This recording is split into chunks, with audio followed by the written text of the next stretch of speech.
The energy cost of the internet is extremely high, between all the computers, tablets, and phones used to access the internet, and data centers, which store information.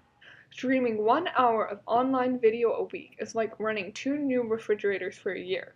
Data centers are large-scale physical collections of servers and IT equipment. They use huge amounts of energy because, besides powering all the servers they house, they have to do extensive temperature control, usually air conditioning, to keep the servers safe. Data centers currently account for 1.3% of all electricity consumption worldwide, and that number is expected to grow by 8% by 2020.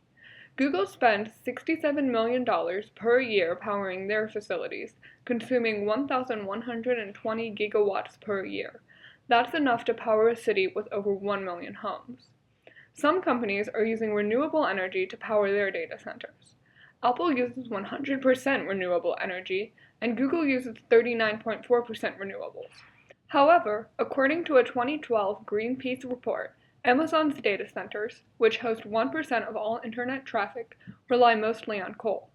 70% of Amazon's data centers are hosted in Virginia. Virginia has 144 data centers, the third highest number out of all 50 states, according to IntelliShift Technologies. And according to the U.S. Energy Information Administration, Virginia's main sources of energy are nuclear, natural gas, and coal, meaning those 144 data centers rely mostly on non-renewable energy. It's important to remember that although nuclear energy doesn't release carbon dioxide, it is not renewable, and there are considerable environmental impacts of mining uranium. However, there are multiple ways we can make internet use more green. Firstly, companies are using power purchase agreements to use renewable sources to power data centers.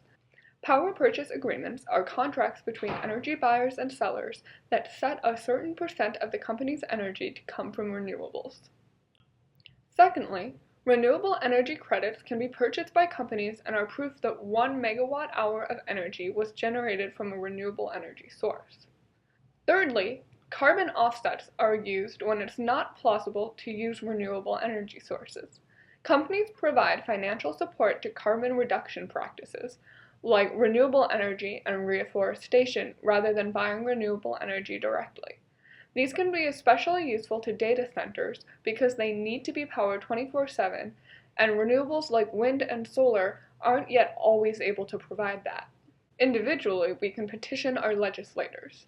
Virginia has some of the lowest standards on what constitutes renewables, so Dominion Power doesn't use significant renewables, even though they get government benefits because they fill legal requirements.